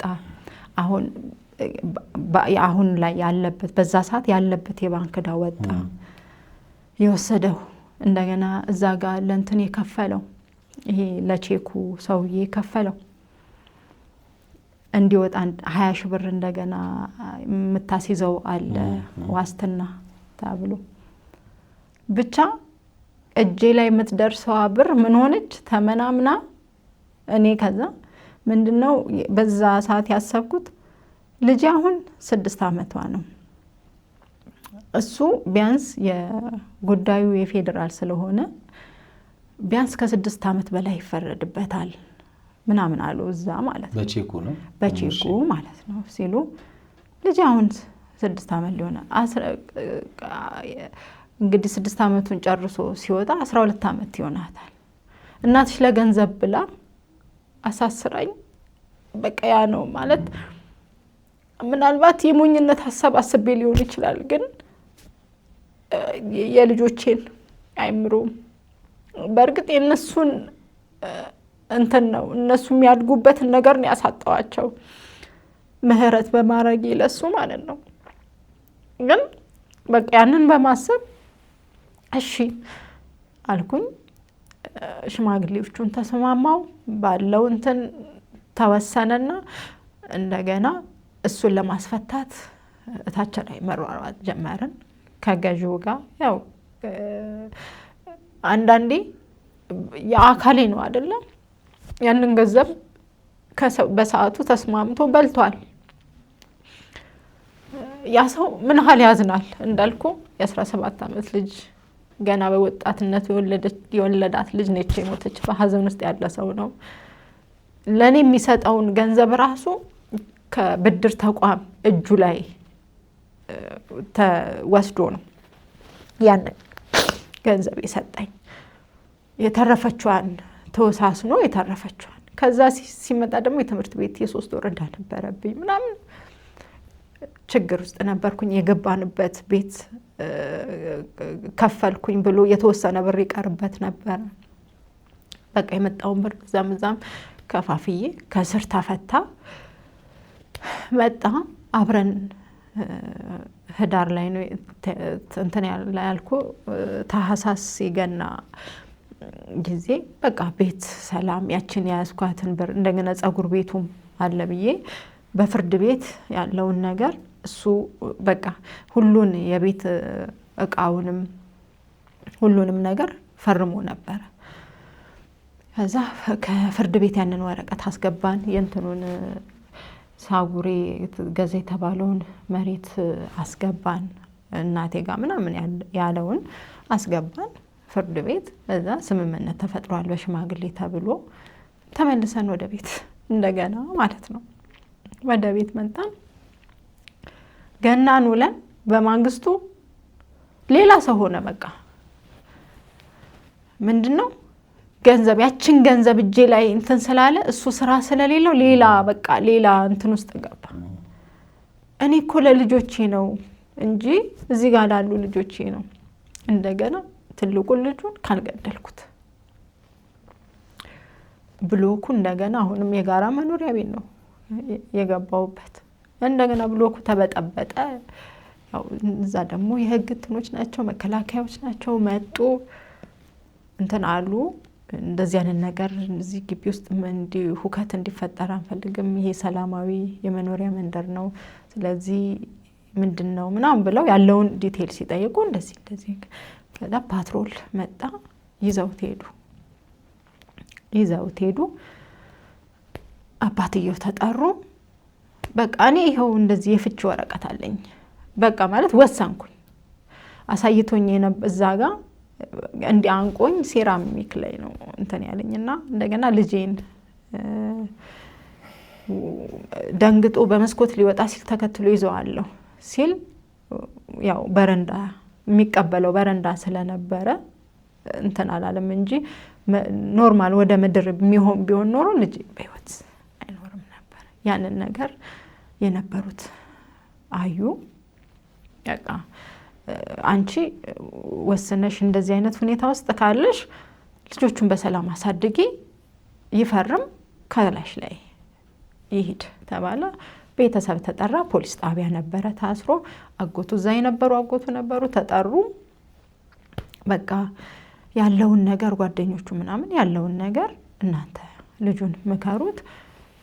ሁኔታውን አይቶ የነበረው አንደኛው በቃ ህይወት መጥፋት የለበትም፣ ለእሷም ለልጆች መኖር አለባት፣ እሱም ሰርቶ ልጆቹን ያሳድግ። እንደገና እንግዲህ ለራሴ ላይ ሪስክ ያመጣሁት ራሴ ነኝ። በፍቼ የተጠናቀቀ ነገር እንደገና መልሼ ማለት ነው። ያ ሆነ። ከዛ በኋላ ሄደ። በቃ እኔ ከፍተኛ ጭንቀት ውስጥ ስለነበርኩኝ ስልኩን ራሱ ሲደውል አላነሳም ነበር። አንስቼም ለልጆቹ ነበር የምሰጠው። የዛ ሰዓት ለልጆቹ የሚያስተላልፈው መልእክት ከባድ ነበረ። ማለት ከትልቁ ልጅ ጋር አብረው እንዳይበሉ አብረው እንዳይጠጡ አይነት እንትን ነበረ እና ለምን የልጆቼን አይምሮ እያበላሸ ነው። ስለዚህ ብሎክ አረኩ። በቃ ብሎክ አረኩኝ። እንትን ስራ ማልያዘም ነበር። ስራ ምን ሆነ ከኔ ከሄደ በኋላ የት ነው ምንጃር አካባቢ ስራ ይዞ ነበር። ስራ ይዞ ፍርድ ቤት ይወሰነበት ፍርድ ቤት ሲወሰን 10,000 ብር በወርና የትምህርት ቤት እንዲከፍል ነው በሰዓቱ ተወሰኖበት የነበረው ማለት ነው። ከዛ ያንን ለምን ለልጆቹ አትልክም ምናምን በሚለው ሰዓት እንደዚህ ስራ ይዘሃል ሰምቻለሁ ገና መያዜ ነው ስለዚህ ጠብቂ ቀስ ብለሽ ነው የሚል መልስ ሲሰጠኝ እኔም በጣም ከፍተኛ ጭንቀት ውስጥ ነበርኩኝ። ተውኩት በቃ ያቺ እጄ ላይ በነበረችው ነገር እንደገና ከበፊት ከነበርኩበት የሥራ ቦታ አምጥቼ መኖሪያ እዛ በቃ ሪስክ ማለት እዛ ግቢ ደህንነቴ ተጠበቀ ስለሆነ እዛው ሰፊ ስለነበረ ቤቱ በጣም ኪራይ መርካሽ ስለነበረ አምጥቼ እየሰራውኝ እዛ ጸጉር ስራውን ካለሁበት እንትን ለ3 ወር አንድ ቦታ ጧት እነሳለሁ አንድ ቦታ ነበር መቀመጠው ማለት ነው። ጓዳ ገባለሁ ነበረችኝ ሰራተኛ ከዛ እዛ ቦታ እንትን እላለሁ በቃ እነሳለሁ እቀመጣለሁ ማታ ሲመሽ እንትን እላለሁ በቃ ለ3 ወር ያህል ማለት ነው። ከዛ በኋላ በቃ ጠፋ እየሰራሁኝ እንትን እያልኩኝ ከገና ማግስት ጀምሮ እስከ ነሐሴ ድረስ ያለው ሁኔታ በቃ ያለ እጅ ላይ ያለው ነገር እየተመናመነ ያለቀ ምን ሆነ 2017 ሊገባ ልጆቹ ማስመዘገብ ጥሩ ትምህርት ቤት ነበር የሚማሩት 3ቱ ማለት ነው። ያቺኛዋ ልጅ ነበረች። ከዛ አቅሜ እያነሰ መጣ ያለው ነገር ከዛ ምን ሆነ በቃ አስመረኳት። የመጀመሪያውን ከሱ የተወለደችውን ተመረቀች። ያኛው ሶስተኛ ክፍል ነበረ ለቁ እንደገና ማሸኛቸውን ምናምን አውጥቼ ግራ ገብቶኝ ቁጭ አልኩኝ። እሱ በቃ ድምፁ ጠፋ። እዛ ስንት ዓመታቸው ነው ልጆች አጠቃላይ? ትልቁ አሁን 12 ሁለተኛዋ 8 ያኛው 7 ያው 1 ዓመት ከ1 ወር ነው የምትበልጠው 6 ነች። አሁን እንደውም ነገ 6 ዓመቷ 4ኛዋ ማለት ነው። ልጆቹ ጸጉር ልትሰራ መጣችና አንዷ በቃ ማስመዘግብበት አጥቼ ምናምን ቁጭ ብዬ ያለ ልትሰራ መጣች። እዛ የሻምበል ሚስት ነች። ልጆቹን ስታይ ትምህርት ቤት እንትን አላሉም። ስትሰማ ነገሮችን ስትሰማ በጣም አዘነችና ሄዳ ነገረቻቸው። እዛ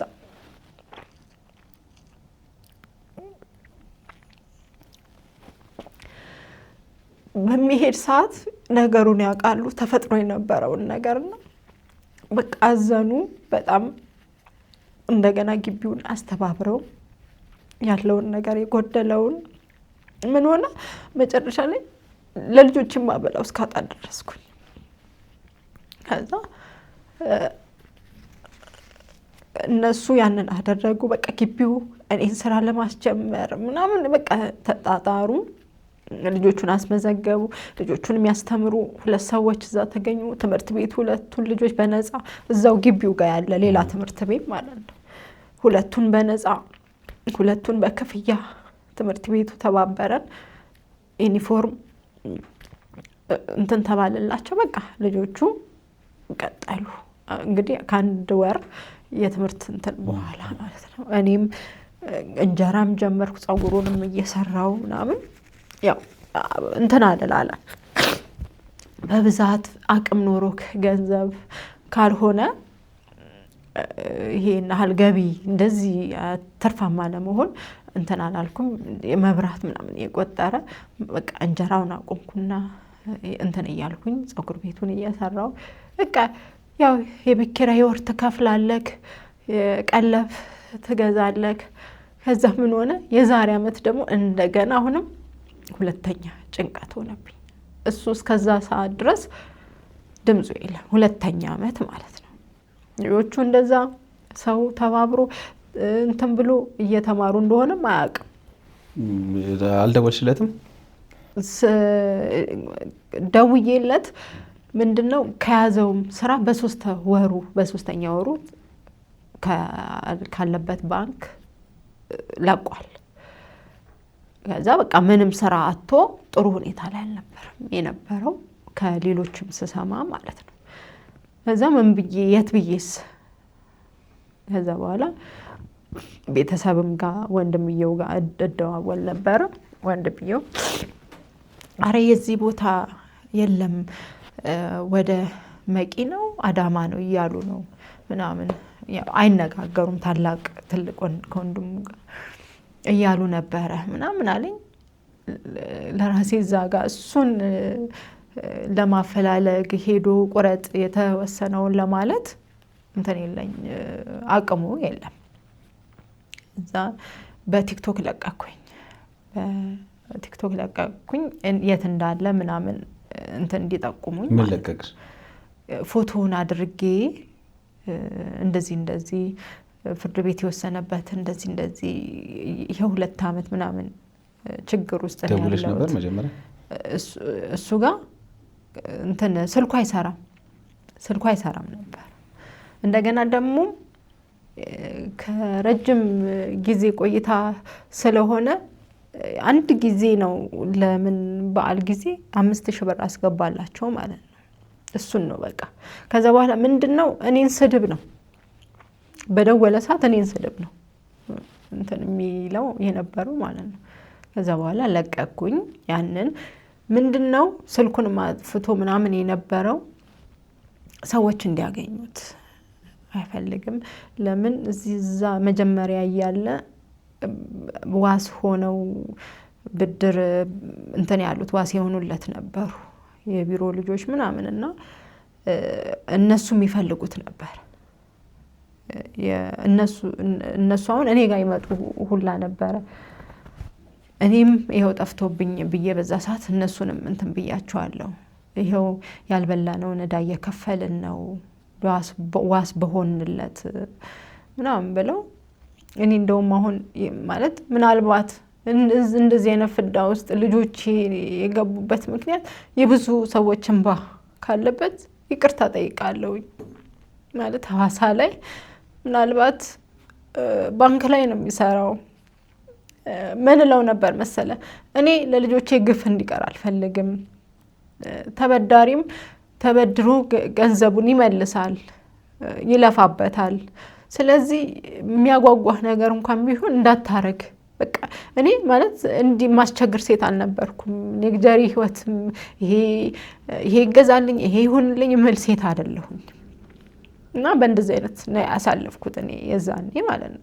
እና ለልጆቹ የሚሟላ ነገር ያሟላል እንጂ እኔ ላይ ኢንቨስት የሚያደርገው ነገር የለም።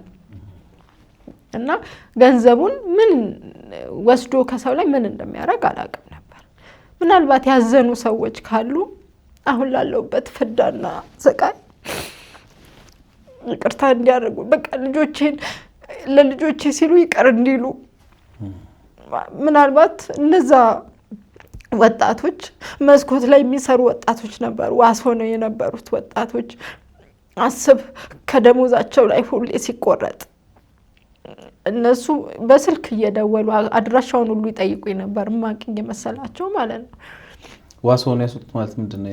ያኔ ቼኮን 140 ሺህ ብር ኖ አይደለም ብድር ማለት ነው። ብድር እንትኖች አሉ አይደል? የፋይናንስ ብድሮች ምናምን አሉ አይደል? እኔ አላውቅም ከነዛ አይነት ብድር እንትኖች ተበድሯል። እሱ ነው የተበደረው። እነሱ ዋስሆኑት ከዛ ምንድነው ይቆረጣል ከደሞሳቸው። እና አስብ የስንት ሰው ህይወት እንደሚናጋ ማለት ነው። በውስጥ ራሱ ቲክቶክ የለቀቀው ጊዜ አንዱ አውቀዋለሁ። እንደውም እቺ የመጨረሻው ልጅ ወለድኩ ሰዓት እሱ ነው በመኪና መጥቶ ሆስፒታል የወሰደኝ ማለት ነው። እና ምን አለኝ በውስጥ በቲክቶክ ስሙን ጠርቶ እሱ የራሱን ህይወት ብቻ አይደለም እኮ ያበላሸው የኔንም ህይወት አበላሽቷል። መኪና ነበረው ልጁና ተበዳሪ ነበር። የኔንም ህይወት አበላሽቷል ብሎ ጻፈልኝ ማለት ነው በውስጥና ብዙዎች ሊኖሩ ይችላሉ አላቅም። ስለዚህ ለልጆቼ ስትሉ ይቀርባል። ለልጆቼ ስትሉ ማለት ያለሁበት ፈተና በጣም ከባድ ነው አሁን ላይ ማለት ነው። ለልጆቼ ስትሉ ይቅርታ አርጉልኝ ማለት ነው። እዛ በቃ የት እንደሚሰራ ምናምን በቲክቶክ በለቀኩት አድራሻውን ነገሩኝ። ሳጣራ እውነትም እዛ ነው የሚሰራው፣ የሀገሩን ነገሩኝ ምናምን። እዛ ይሄንን እንዳወቅኩኝ አወቀ የነገረች ልጅ ቀጥታ ቢሮ ሄዳ አናገረችው። ለምንድን ነው ልጆችን እንደዚህ ሚዲያ ላይ እስክትወጣ ድረስ ተቸገረ? እንግዲህ የዛሬ ዓመት ነው መስከረም ላይ ምን ሆኗል? ከዛ በፊት እቃዬን የፀጉር ቤቴን እቃ ሸጥኩኝ ልጆቼን ለማስመዝገብ ማለት ነው። የፀጉር ቤቴን እቃ ሸጬ ቢያንስ የቀለብ ተገኝቶ አድራሻው የቀለቡንና የትምህርት ቤቱን እንዲከፍል እኔ ደግሞ ቢያንስ ወይ ተቀጥሬ ራሱ እሰራለሁ አንዳንድ ለቤት ኪራይ አንዳንድ ነገር በሚል እኔ ያንን አስቤ እቃዬን ሸጥኩ፣ አስመዘገብኳቸው ምናምን። መስከረም ላይ ያንን ለቅቄ መስከረም ላይ ነው አድራሻውን አግኝቼ የነበረው። ከዛ ጓደኛዬው ደወለና እንደዚህ ገና ስራ ከጀመረ 3ኛ ወሩ ነው። በስንት መከራ እንደዚህ ነበረ፣ ጸበል ነበረ፣ እንደዚህ ነበረ እና በፍርድ ቤት አትሂጂ፣ ገና አዲስ የስራ ቅጥር ስለሆነ የክስ ቻርጅ አይግባበት እና በወር ያስገባልሻል፣ ምንም እንትን አትበያለኝ። እሺ እኔ የልጆቹን የትምህርት ቤት ፍርድ ቤት የወሰነውን የትምህርት ቤት ይቻል እንትን የቀለቡን ይላክ፣ እኔ ችግር የለብኝም፣ ልጆቼ እንዳይጎዱ ነው የምፈልገው። እዛ 10,000 ብር አስገባ። የልጆቹን የትምህርት ቤት ያው እኔ እስከ መስከረም ያለውን ከፋፍዬ መመዝገቢያው ምናምን እንትን ብያለሁ። እሺ አልኩኝ። በወር እያስገባ እያለ 3 ወር ምናምን ከከፈለ በኋላ ልጆቹ በእርዳታ ነው የሚማሩት አለኝ። አንተ እኮ ያንን 1 ዓመት አስተማሩ መልካም ሰዎች ስላሉ ፈሪያ እግዚአብሔር ያላቸው ሰዎች የኛ ልጆች ሲማሩ እንዴት የሷ ልጆች በሚል አስተማሩልኝ። እንዴት አሁን እንደገና 2ኛ ዓመት እንዴት እነሱ በመነዳቸው ነው የሚያስተምሩት ልጆቼን? ስለዚህ ተደውሎ ተነግሮኛል። በቃ የድሮ የማውቀው ባህሪ ዘኔ እንደገና አሁንም ተመልሶ ወደ ጭንቀት ውስጥ ሄጄ ህግ ሳማክር እንትን በይ ቀለብ ጭማሪ በሚል አስገቢና እንትን በይ ቀለብ ጭማሪ በሚል ክስ ጀመርኩኝ። ጭራሽ ክስ ስጀምር ጠበቃ ቀጠረ ለሱ ማለት ነው። ከዛም እንደገና ደግሞ ለካ እዛ ሄጄ ነበር ክሱን እንትንማ እሱን ባለበት ቦታ ነበር መክሰስ የምችለው። ከዛ ያንን እሱ ጠበቃ ቀጠረ መከሰሱን እንትን ሲል ማለት ነው። አለሁ ብሎ መጣ ዳኛዋ። ያለበት ቦታ እኮ ነው ይሄንን ጉዳይ እንትን ማለት ያለብሽ ምናምን ስትለኝ ጠበቃ ገባ። አንተ የከሌ ጠበቃ ነኝ አለ። ከዛ ጠበቃው ያለውን ነገር እንደዚህ ለተለዋጭ በሚቀጥለው ቀጠሮ ያለውን እኔ ያስገባሁትን የክስ ቻርጅ ሰጠችው። ያለውን ነገር እንደዚህ ሙሉ ቤት እንደዚህ ቃጥዬላት 500,000 ብር ሰጥቻት ነው የተለያየ ነው ምናምን ብሎ እንደገና የፀጉር ቤት እቃ ሙሉ ሰጥቻት ነው ምናምን ብሎ ለፍርድ ቤት እና ደሞዜ አሁን ኔጌቲቭ 700 ብር ነው እጄ ላይ እንትን የሚለው። እንደገና ዳኛዋ እንዴት ነው ታዲያ የምትኖረው ምናምን የሚኖረው ምናምን ብላ እንደገና ሂጂ አጣሪ ስራው ቦታ እሱ ደሞዜ ይሄን ያህል ነው ብሎኝ ነበር ያለውን ደሞዝ ተንተርሼ ነው እኔ ያስገባሁት።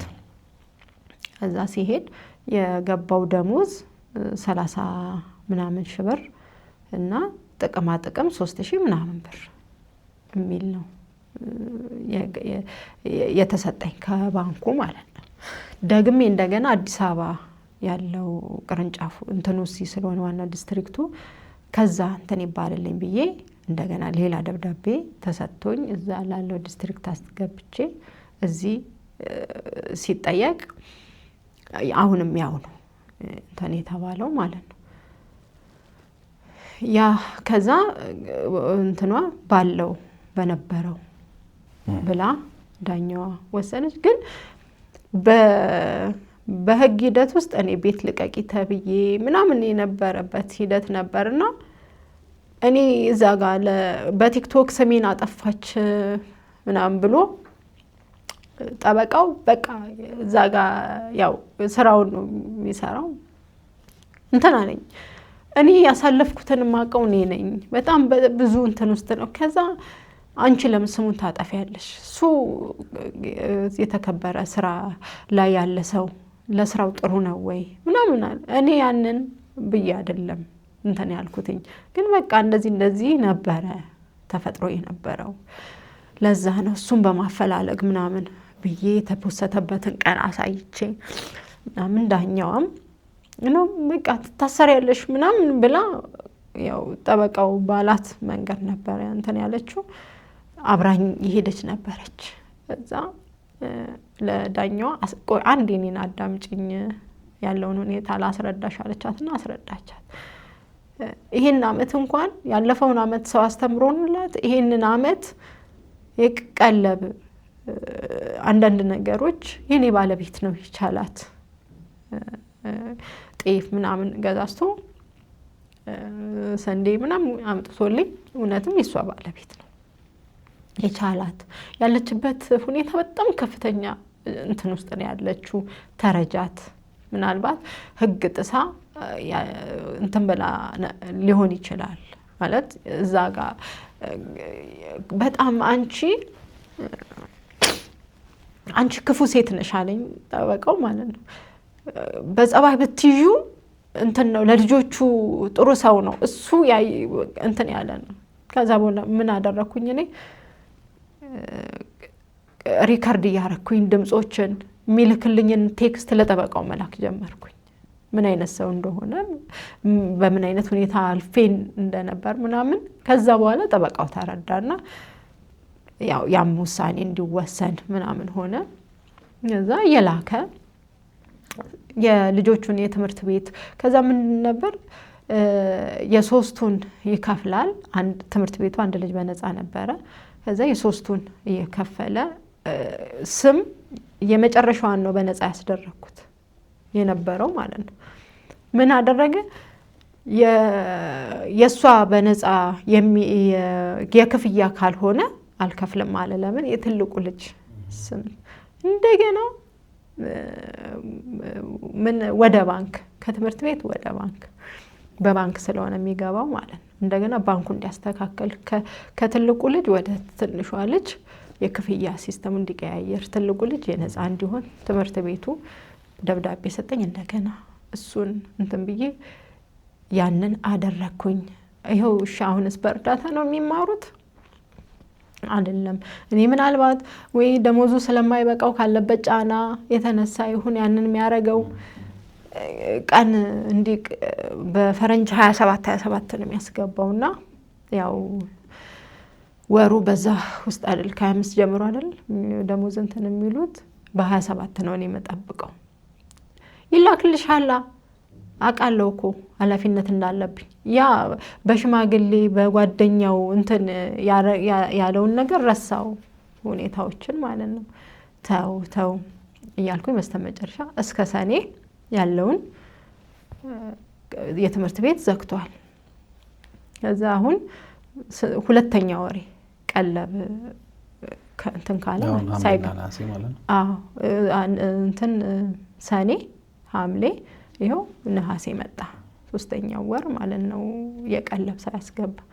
እዛ ለምንድን ነው ማታስገባው ስደውል ችግር ውስጥ ነኝ በቃ ችግር ውስጥ ነው ያለሁት እኔ አሁን ምንድነው ያለህበት ችግር እንደዚህ ነው ብዬ አልነግርሽም ችግር ውስጥ ነኝ። እንደገና ቢሮ ደወልኩ እዛው ሐዋሳ ዲስትሪክት ያለች ልጅ ጋር ስደውል አይ የምሰማው ነገር ጥሩ ሁኔታ ላይ አይደለም ያለው ታስሯል የሚባል ነገር አለ ምናምን አለችኝ።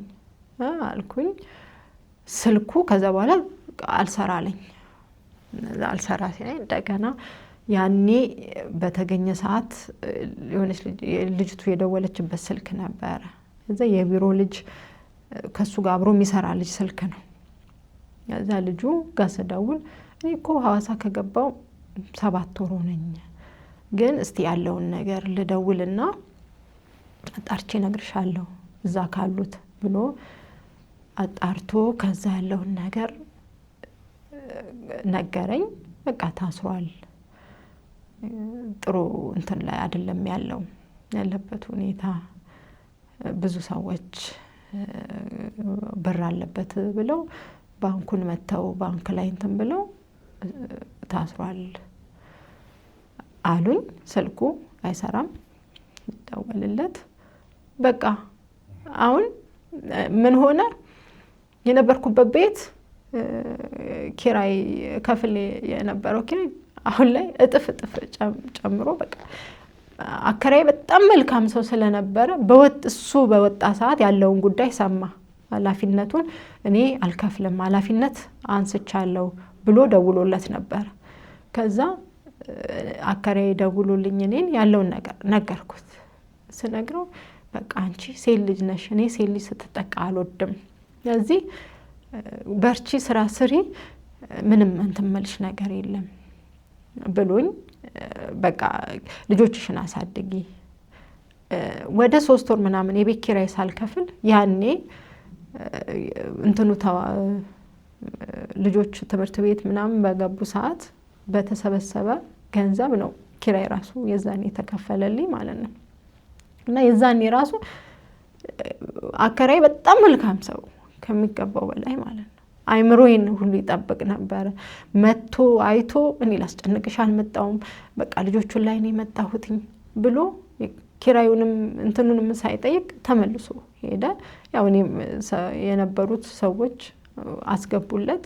እንደዛ እያልን አሁን መጨረሻ ላይ እንትን በይ በቃ እኔም ልጠቀም አንቺም እንትን ወደሚለው ቤት እንትን በይ ሲለኝ ልቀቂ በቃ ምናምን ሲለኝ አው ተመልሼ የነበረው ጭንቀት እንደገና ጭንቀት፣ ልጆቹ ትምህርት ቤት እዛው ምኖርበት ጎን ነው ትምህርት ቤቱ።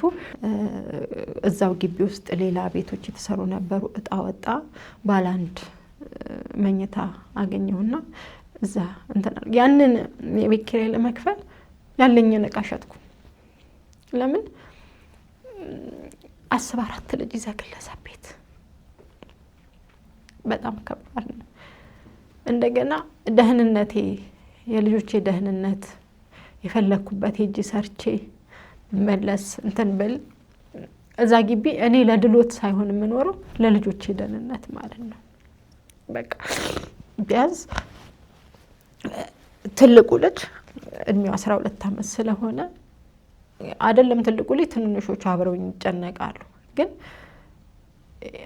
ከማጣት የተነሳ ልጅ ይወጣ የለ ያ እንዳይሆንብኝ ሁላ እፈራለሁ ማለት ነው። ከዛ ያንን በሚል ግቢውን መልቀቅ አልፈለኩኝም። እጣ ሲወጣ እዛ ግቢ ኪራይ አገኘሁኝ፣ ባለ 1 መኝታ እዛ ገባሁኝ። አሁን ልጆቼን እሱ ስልኩ አይሰራም፣ ይሄ በወር የሚከፈለው የቀለብ የለም፣ 3ኛ ወር ነው። ይሄ በጣም ስትረስ ውስጥ ሆነክ ያለህበት ሁኔታዎች እንደዛ አይነት ሁኔታ ውስጥ ነው አሁን እኔ ያለሁበት ሁኔታ ማለት ነው። እና ምንድነው በዚህ በእኔ ታሪክ ውስጥ በምህረት የምታልፋቸው ይሄ ሽማግሌ በተከታታይ ሽማግሌ ሲመጣ በጣም መርዛማ አኗኗር ከሆነ የምትኖረው ውሳኔን መወሰን ነው ያለብክ። የልጆችን መክሊት ሁላ ነው የምታጣው። እኔ ከገዢው ጋር በሱ መታሰር ምክንያት ባንገናኝ ዛሬ ለልጆቼ የሚሆን ነገር አላጣም ነበር። ብዙ ነገር ታጣለክ፣ በቃ ብዙ ነገር። አሁን እኔ ልጆቼን አንድ ክፍል ቤት ውስጥ ምንድነው ይዤ ባዶ ዜሮ ነው የሆንኩት በተፈጠረው ሁኔታ ማለት ነው። እና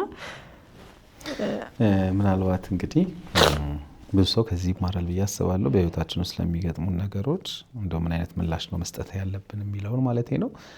እንደው አሁን ወደኋላ መለስ ብለሽ ስታስቢው እንግዲህ ማለት ተፈላልጋችሁ ነው ትዳሩ የተመሰረተው አብራችሁ መኖር የጀመራችሁት ምናምን ምንድናት ፖይንቷን አንቺና እሱን በቃ እዚህ ደረጃ ድረስ ያደረሳችሁ? ሶስት ልጅ ቀላል አይደለም መቼም ከሱ እንኳን የወለድሽው ማለት ነውና ምንድን ነው እንደው አሁን ወደኋላ መለስ ብለሽ ስታይ ምንድን ነው ስህተት የተፈጠረው? የቱ ጋር ነው ጋፑ የመጣውና እዚህ ደረጃ የደረሳችሁት? ይውል ማለት እኒህን ያህል ጋፕ አለ እኮ መፈላለጉ አለ ያ ሳይኖር አይመሰረትም። እንደገና ደግሞ በሃይማኖት እንትን ነው። እኔ ራሴን ሰጥቻለሁ ይመስለኛል። ራሴን ሰጥቻለሁ።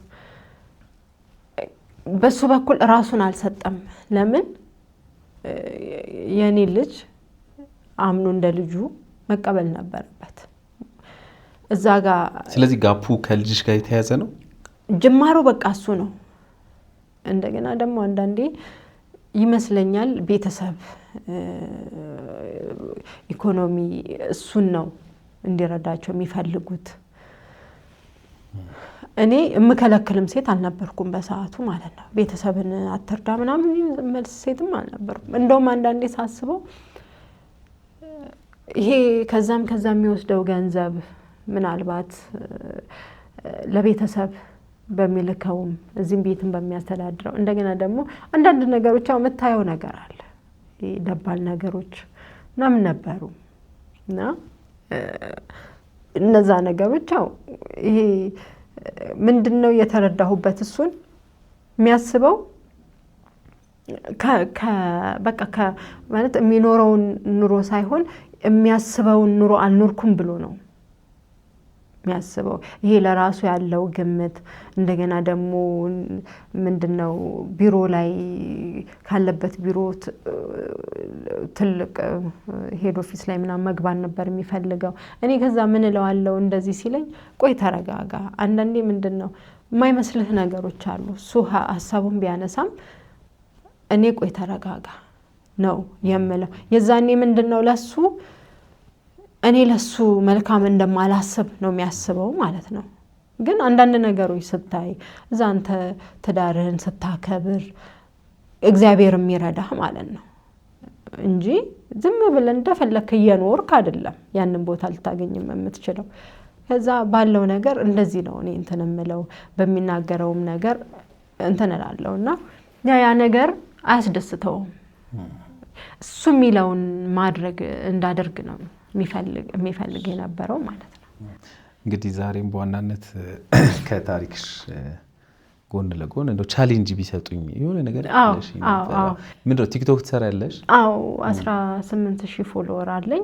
ማን የሚለው ስም ይሄው እዚህ ጋር እናስቀምጠዋለን። አዎ ፋሚሊ 5 የሚል የቲክቶክ አካውንት አለኝ። እንደውም የሆነ ቻሌንጅ ዶክተር ነው ሰጥቶ እዛ ቻሌንጅ የቶሚ ቻሌንጅ ላይ እንትን ብዬ ነበር ተሳትፌ ነበር ማለት ያንን እድል ለኔ እንዲሰጠኝ የቶሚ እድል ከተሳካ አንድ ብቻዋን ለምታሳድግ እናት እንደዚህ ሙሉ ቃውን የቶሚን እንሰጣለን ብሎ ባለው ቪዲዮ ላይ ተሳትፌ ነበር። ያው ቻሌንጁ አልተሳካም ለልጁ እዛ አልሆነም። እና እንደዚህ አይነት ቻሌንጆች በቃ እኔ መስራት ነው የምፈልገው ማለት ቲክቶክም ያው ገንዘብ ካገኘው በኋላ የራሴን ነገር መስራት ነው የምፈልገው።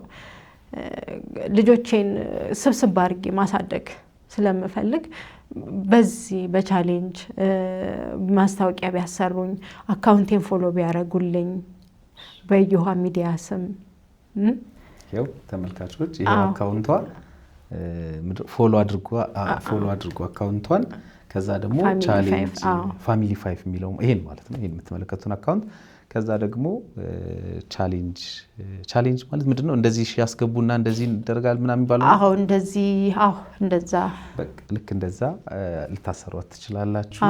ታዋቂ ቲክቶከሮች በዚህ በተተባበሩኝ ጥሩ እናት መሆን መፈልግ ነኝ እና ልጆቼም ካለውበት ማለት አሁን ላይ ያለውበት ሁኔታ በጣም ከባድ ሁኔታ ነው። በቃ በዚህ ያለው ልጆችን ብቻዋን የምታሳድግ እናት ናት። እንግዲህ እንደገለጸችልንም የልጆቹ አባት የሶስት ልጆቹ አባት ያው በህግ እንትን ውስጥ ከለላ ስር ነው እሷ ባለችው መሰረት ስለዚህ ልታግዟት ቻሌንጅ ልሰጧት መስራት ስለምትፈልግ የሚሰራን ሰው ደግሞ ማበረታታት ጥሩ ነው ብዬ አስባለሁኝ። በጣም ነው ማመሰግንሽ። ማመሰግናለሁኝ። ታስተላልፊ መልክ ከኔ ይማሩ የምትዩ እንደው በመጨረሻ እንደው ይሄን ማድረግ የለባቸውም ሴቶች በተለይ የምትዩ ነገር ካለ እድል ሰጥሻለሁ። አዎ ሴቶች ማለት ይሄ ተደጋጋሚ ማለት መርዛማ አኗኗር ከሆነ የሚኖሩት ተደጋጋሚ ሽማግሌ በሚመጣ ሰዓት በዛ ሰዓት የሚመጡ ሽማግሌዎች ለኔ የሚመጡ ሽማግሌዎች ዛሬ ልጆቼ የት ናቸው ያለ የለም። ግን መወሰን ባለባቸው ሰዓት መወሰን አለባቸው። እንደገና ደግሞ በሞኝነት መኖር የለባቸው። ማለት አንዳንዴ በየዋህነት ሞኝነትም ሳይሆን የዋህነት ሙሉ ኃላፊነትን ለባል ተትቶ ያለውን ነገር በቃ እሱ ያደርገዋል። እሱ ማለት ነገ ትዳሩ እንዲሆናል ብለ ስለማታስብ እሱ ኃላፊነት ሙሉ ወጪም ሆነ ምንም ኃላፊነት ትሰጣለህ። ግን እኔ ምንድነው ከበላይ ላይ ቤት ተሸጧል ሳላቅ ማለት ነው። በትኩረት ይሄንን ለምን ልጆች እንደዚህ አይነት ችግር ውስጥ ከመግባት ራስን ከመጎዳት በፊት እነዚህ ነገሮች ማስተዋል ቢኖር ወንዶችም ሴቶች ብቻ ሳይሆን ወንዶች ቢያስተውሉ ከአቅማቸው በላይ መኖርን ባይመኙ በቃ ልጆች ለእንደዚህ አይነት ሁኔታ ይጋለጣሉ። የራስን ፍላጎት የራስ ወዳድነት ሲበዛ የራስን ፍላጎት ከፍ አድርጎ በማየት ልጆች ለእንደዚህ አይነት መከራ ጥሩ ኑሮ የሚኖሩ ልጆች የነበሩ ልጆች የሚበሉት እስከሚያጡ ድረስ እስኪደርሱ ድረስ ወንዶች ቆም ብለው ቢያስተውሉ እላለሁ። አይዞሽ በርቺ፣ አይዞሽ። እሺ ሌላ ማግዝሽ ነገር አለ? በቃ በአንተ ስም በዮሃ ሚዲያ ስም ቢተባበሩኝ በቃ አንተ ለሚዲያ ተደራሽ ስለሆንክ በርቺ፣ በቃ አይዞሽ፣ በርቺ። እሺ አንቺ ትልቁን ችግር እኮ አልፈሻል። መቼም እዚህ ደርሰሻል። ችግር ሁሌ በህይወታችን ውስጥ ሊገጥመን ይችላል። ያው ግን ተስፋ ባለ መቁረጥ በመጠንከር አይኖ ለየከፈልሽው ዋጋ ያሳለፍሽው ነገር ይገባኛል፣ ረዳሻለሁ። ግን አሁንም ለልጆችሽ በጣም ታስፈልጊያለሽ አንቺ። ስለዚህ በጣም ጠንካራ ሁኚ፣ አይዞሽ። በማንኛውም ጊዜ አለው ከጎንሽ። አይዞሽ በርቺ። አመሰግናለሁ።